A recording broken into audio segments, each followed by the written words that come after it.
This episode of Around the Oval is brought to you by Todd Pennington with Revolution Mortgage. Hey, Ohio State fans, Alex Gleitman here, back with another edition of Around the Oval, brought to you by Todd Pennington with Revolution Mortgage. It is March Madness. It is spring break for Ohio State, but I was able to get the bank out of being bedridden up on the show. We're going to talk a little Ohio State recruiting. Bank. First off, for those listening that aren't on the boards, you've been battling some we'll call them health issues over the last 5 weeks. I know you've had some excruciating pain, your back, your hips, your knee. For those who don't know, he kind of updated, they found the root of the problem. He's on some medication. He's feeling better. And hopefully by April, he's up and moving around as we know him. And by May, he's on the golf course playing 18. So Bank, we're glad to have you on the show. Appreciate you giving your time, even though things aren't the best on the home front for you. Yeah, no, glad to be here. We're definitely, things are on the improve. Finally got the right medication and start physical therapy tomorrow. And it's pinched nerve in my back and it's not serious. They say it's serious to me. So they say they see it every day and they feel pretty confident. No need for surgery. And they feel pretty confident that, like the timeline that you laid out there, that, everything's going to work out fine. Nice. Well, we're happy. We wish you the best of luck in your recovery. We know it's going to go well. I expect you to hit some Bryson-like bombs come mid-May and get back into the swing of things. But appreciate your time. We won't keep you long. Let's talk recruiting a little bit. We're going to focus a lot of the conversation today on upcoming visits. Ohio State hosted a number of big visit days in early March. Now they're in spring break. So no visitors really. Coaches are on a little vacation. Players are on a little vacation. They'll come back. They'll get back at it next week when it comes to practice, and then they'll be hosting some visitors. I don't know how much you've been following, Bill, but I spoke with Keon Keeley, a Notre Dame commit out of Berkeley Prep in the Tampa area. I know you're more of a South Florida guy. Keon, I've known for a while, same high school as Nick Petit-Frere. Rutgers offered him as a freshman. I cover Rutgers. Greg Schiano is very tied into that school, and that was one big reason why Ohio State got Nick Petit-Frere. They offered Keon early, so I've had a little bit of a relationship with him. He committed to Notre Dame last summer. Obviously, some things have changed there. Not too much, but Brian Kelly no longer the head coach. Marcus Freeman, though, did stay on board, is the head coach. Obviously, defensive guy, kept a lot of some staff members intact, kind of brought in a new staff. So Keon, I think, is just exploring all options. But one of those options is Ohio State. He was at Alabama about a month, maybe a month and a half ago. I think he's getting to Florida as well. He will get back to Notre Dame while he's up in the Midwest. Bank, from your perspective, I don't know how much you know about this kid, but would love to hear your thoughts.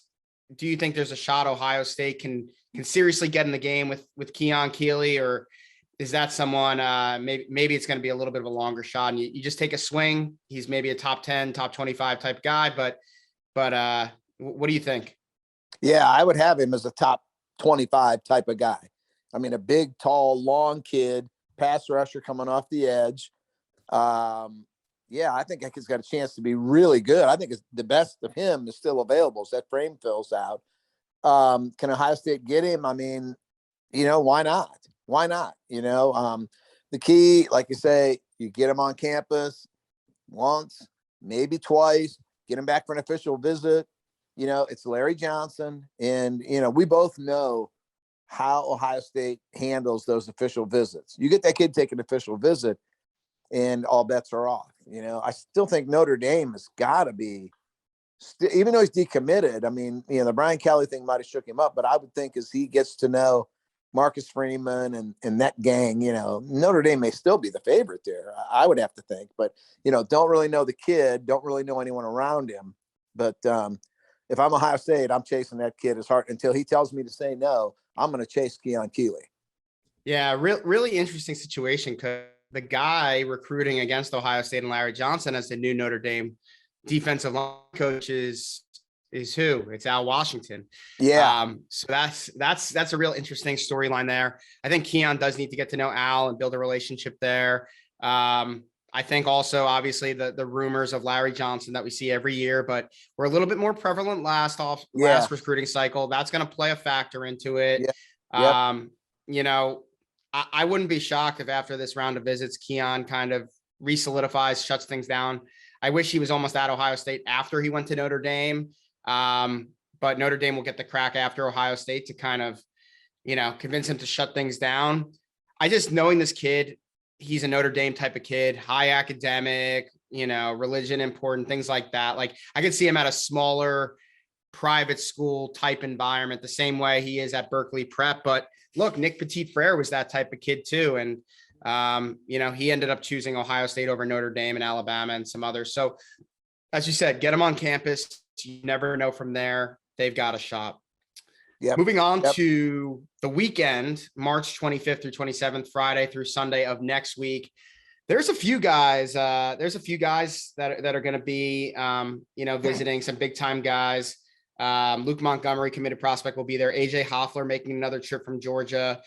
Caleb Herring, linebacker edge type guy from the Carolinas, I believe. Joel Aguero, safety. Christian Gray, defensive back. Ryan Montgomery, Luke's brother, will also be there. But the guy I want to talk about is tight end Mac Markaway, from St.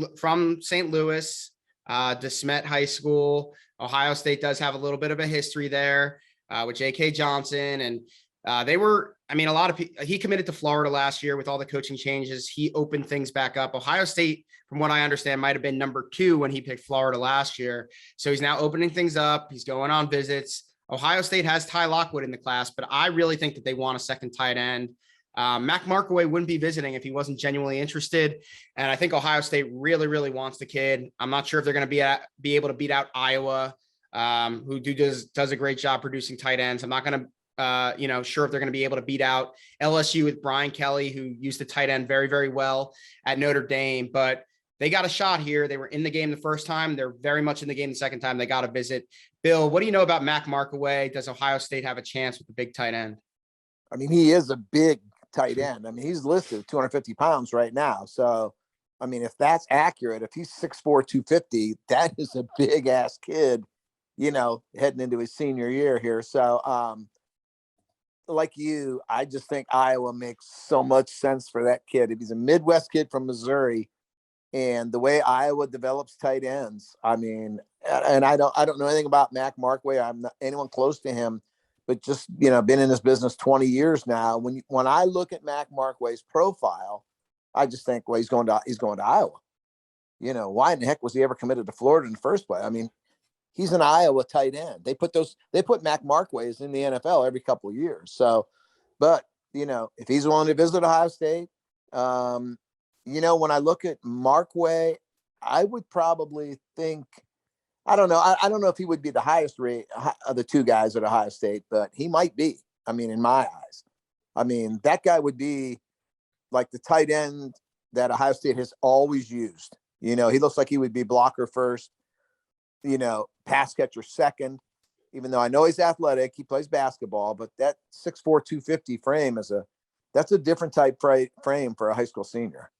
Yeah. And I think because of that, I think that's probably why he won't end up at Ohio State. Personally, I think, you know, look, they could sell everything they want to sell. Oh, we had Olave and Wilson and JSN last year. It was hard to get the ball to Rucker, you know, but, and we don't have that depth, you know, but like, look at the roster, look at the history. When has Ohio State used the tight end the way Florida did when they had Kyle Pitts, which is probably why he committed there?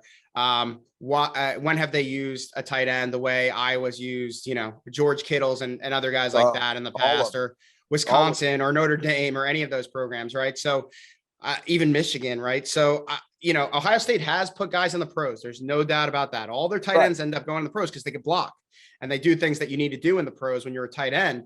But I just think it's going to be really hard for them to win that one, given their history of using the tight end in the offense as a pass catcher. So we'll see, but you know, and then that weekend will end. We'll head into the next week, which is arguably the biggest Ohio State spring visit stretch of this part of the cycle. And you're going to be an expert in this area. A lot of Florida kids coming up. Before that April 1st through 3rd range, let's start with a running back in Cedric Baxter that not a lot of people are talking about when it comes to Ohio State. You know, you're hearing Richard Young, you're maybe hearing a little Justice Haynes, you're maybe even hearing a little bit more Mark Fletcher than you are Cedric Baxter. But this is a top 100, maybe top 60, top 75 kid who's really highly considering Ohio State from what I hear. And they're going to get a shot to have him on campus in the spring, which is everything you can ask for. Obviously hope to bring him back for an official visit in the summer, or maybe even the fall. But Bank, what do you think about Cedric Baxter and Ohio State's chances there? I think they're good. And I think that kid's one heck of a player too. You know, Ohio State now, the things have really picked up in Florida in the past couple of years.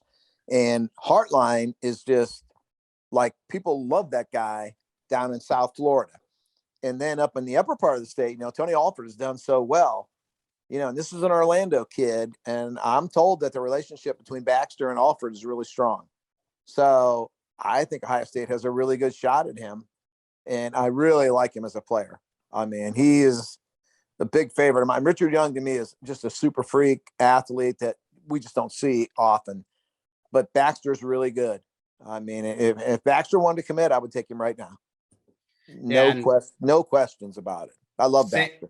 Same high school as Michael Brewster. That was a long time ago. But yeah, right. You know, it was but to your point, Tony Alford is I don't think people realize how respected he is in that area, that North Florida, especially Orlando area.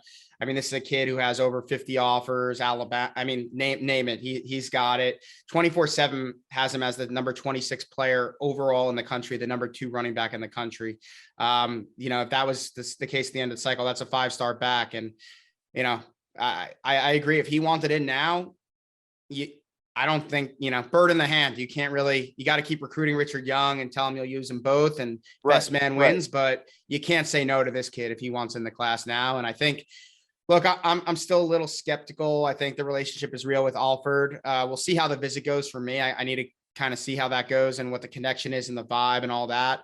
But yeah, I mean, they're in the game here and it's definitely a kid we need to be talking about more. I think their chances are maybe a little better with Richard Young right now, but anytime you go head to head with Alabama, it's not going to be easy. So I think it's good that they're looking at other options, Cedric Baxter, Mark Fletcher, who maybe we'll get to in a minute. I know they're still in the game for Justice Haynes, although I think he's going to end up staying down in Georgia, but you know, we'll see. But, you know, he's kind of going to be there on March 31st. And then all your South Florida Express guys are going to come between April 1st and 3rd. And I'll just go down a list and we'll talk about each of them real quick. 2023 running back, another one, Mark Fletcher. Tell me a little bit about this kid and what you know. Carlos Hyde. He's Carlos Hyde. That's who he is. Power back, but he can catch the ball, and he's not, you know, he's not a fullback type. He's Carlos Hyde. I mean, he's a power guy first, but enough speed to do damage, can catch the ball. And I think he loves Ohio State. And I think, you know, after that visit, he may actually try to commit. And then they're going to have to decide, what do we do here? What do we do here? I think they would see him as a number 2 back in the class. And I think they want to in this class. So I think he fits perfectly for what they want. But do you take his commitment now, or do you hold out and, you know, we might get Baxter, we might get Haynes. We think we're getting Richard Young. How do they handle Mark Fletcher? That is going to be really interesting to watch, because I'm not going to be surprised if he tries to commit this weekend or shortly after. I like him. I like him a lot. I would have Baxter higher than him. I would have Young higher than the both of them. But Mark Fletcher could put them in a position where they have to make a decision, and it's going to be interesting to see what they do if he does try to commit. Yeah, I mean, my opinion is they're probably only going to get one of the 5-star guys, one of Young, one of Baxter. So for me, I think that they do want 2 backs in this class, and Mark Fletcher as a power back type of guy, I think will complement whoever else they have at running back on their roster. He's a different type of back than what they have. And so I think you take him. You tell the Richard Youngs, the Cedric Baxters, the Justice Hayneses of the world, you say, guys, look, we're taking 2 backs. You know, this is our, you know, you guys are kind of our like feature guy, and he's going to be our thunder guy to maybe your lightning. So, we're going to save Georgia. Somehow Georgia is able to convince multiple elite running backs to come to their class every single year. And they prove it on the field. I mean, they just do a great job rotating backs, convincing them that they're going to save them miles for the NFL and things like that. And putting them all in a position, what was it? Sony Michel, Nick Chubb. They both were stars at Georgia. And well, it's funny because Chubb was the lower draft pick, but he's the better NFL player, but probably because of some injuries, but they were both high draft picks. So there's, Georgia was able to do it. There's no reason why Ohio State wouldn't be able to put two guys in that position, especially once Travion Henderson leaves. So it will be interesting to see what happens there. Let's talk about a pair of wide receivers, Brandon Inniss and Carnell Tate, 2 5-stars coming to campus. What do you think about those two guys? I have Carnell Tate in the class. I've had him in the class for months now, probably back to last summer or fall. Now, I did think he would be committed by now. So that is a little fly in the ointment here, kind of, has my attention. Why has he not committed? It doesn't really make sense to me. His parents do not want him south. They're Chicago people. He went to IMG just to develop, and he has developed. But I think they want him back up here, and I think it's a Notre Dame Ohio State battle, and I don't think it's really a battle. I mean, I think Ohio State's going to get him. And like I said, the only thing that shakes my confidence just an inch would be why hasn't he committed yet? So, but I think Carnell Tate will end up at Ohio State. Then you move over to Brandon Inniss. I'm probably on an island here thinking Ohio State's going to get him too. Majority of the people who predict for a living have him to USC, and I get that. I mean, I totally get that. I mean, he loves Lincoln Riley. He was committed to Oklahoma, and he would still be committed to Oklahoma had that thing not fallen apart. He's tight with Caleb Williams. He's tight with Mario Williams. Visited last week. I mean, he went there last week on a 7-on-7 tournament. So he was in LA. So the kids all went and visited USC.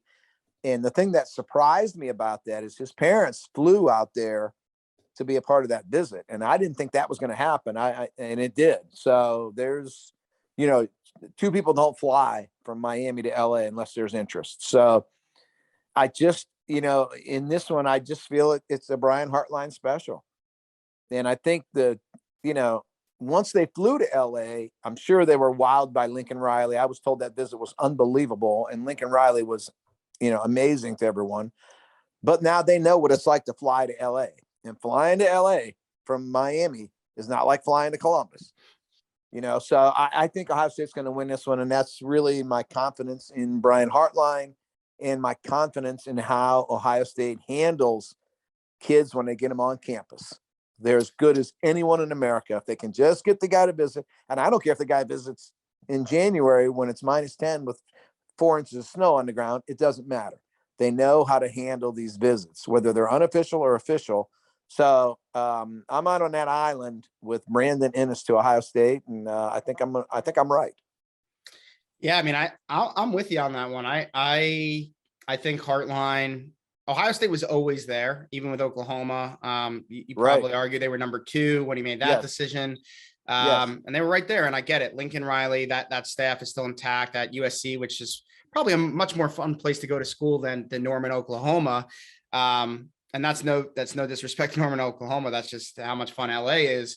But, the distance, Brian Hartline, that relationship, Ohio State's ability to continue to put receivers in a position to be drafted. I mean, they're going to have 2 guys in the first round this year and JSN next year.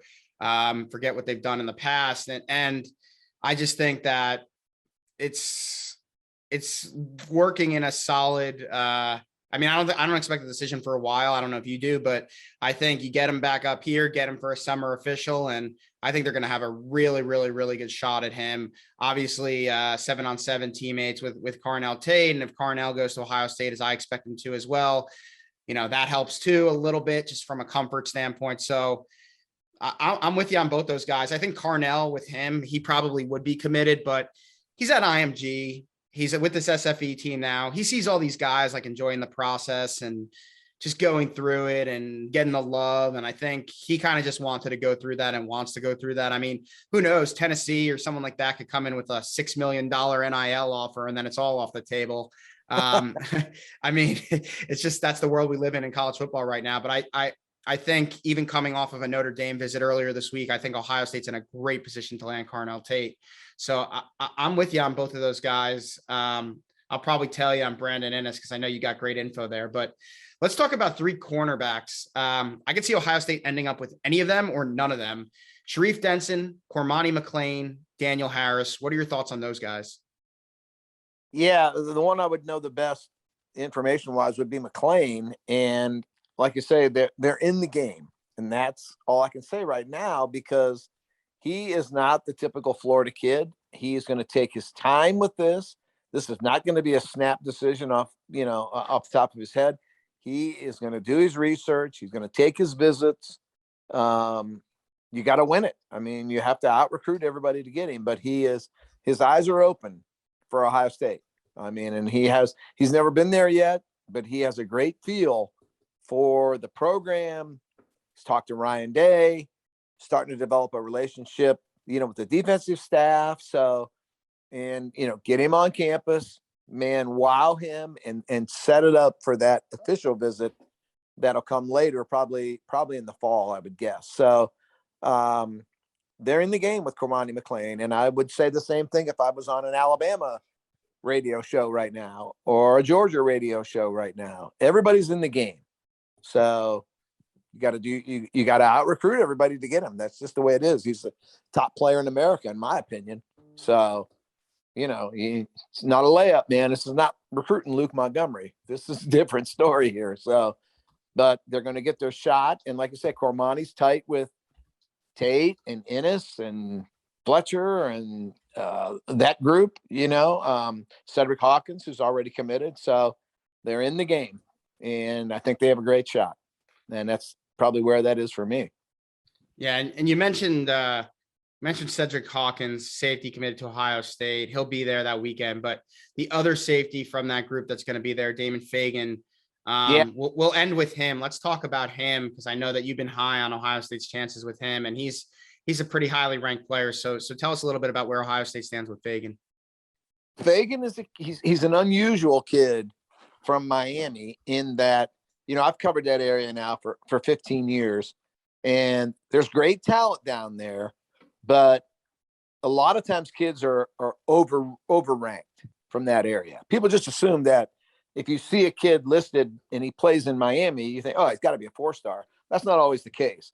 And a lot of these kids are so overranked just because they're from Heritage or, wherever, Miami Central. Damon Fagan is underrated. He's a tall, long safety, can run, will tackle. He's athletic. He's nowhere near the player he's going to be someday. He's not there right now. So he is underrated. I mean, he's probably a very low 4-star, probably on the verge of being a 3-star. And that's not right in my eyes. In my eyes, he is a solid 4-star. I would probably have Fagan ranked ahead of Hawkins. I've seen them both, watched them both in person, and Fagan's really good. Fagan's got some Jansen Dunn in him. I don't want to compare him, Malik Hooker. I mean, I don't want to put that on the kid, but I mean, he's an athletic, long, tall safety, and I think he's underrated, and I think he loves Ohio State. He could be in that boat with Fletcher, where when he comes up here and he spends a couple days around this program, he may want to commit too. And what do they do then? Do they take him? I mean, you've already got Hawkins committed. You've got all these kids visiting. Are you in the game with Jonel Aguero? Where are you at there? You got the in-state kid, Malik Hartford. I'm assuming they're going to take him. So they've got the Downs kid that they're in on. I mean, how do they handle this with Fletcher, the running back, and then Fagan, the safety? If those kids are blown away and they think, shoot, Tate's coming here, Brandon's probably coming here, we want in. How do they handle it if Fletcher and Fagan decide they want to commit? I would take Fagan in a second. I would take him. Yeah, I think they will, especially now with the system. Not that wasn't any different than last year, but they play 3 safeties. Yeah. So you need safeties. And if you get Fagan and you have Cedric Hawkins and you add Malik Hartford, there's 3. And then if you're somehow able to get Aguero, which I don't think they are, I think he's going to Alabama or Georgia. Or if you're somehow able to get Caleb Downs, which I also don't think they're getting, I think he'll probably go to Alabama, Georgia, Notre Dame over Ohio State. But if they are somehow able to get him, you absolutely take them. And then wherever the chips fall from there, they fall from there. Or you sign 4 safeties and, it's 4 really good players. But again, bird in the hand with a kid who, you've seen up close and personal. I watched this film. I do think he's definitely a little underrated. Not as much so as another SFE kid who they signed way back, who is a borderline 2-star, but was a 3-star in Damon Arnett, who's maybe screwed up his career, but not for his football skills. I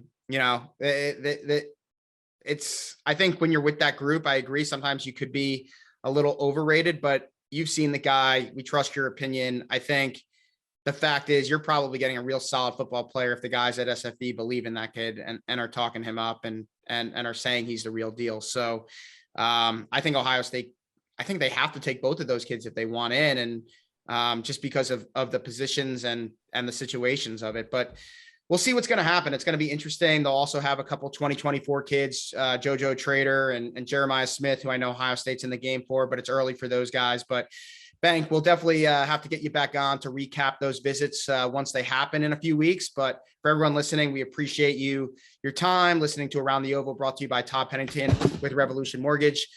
Please check out BuckeyeScoop.com for all of our coverage, obviously, of Ohio State recruiting, all these storylines that we talked about today, spring practice coming back next week, as well as hopefully a long and lengthy run for the Buckeyes in March Madness.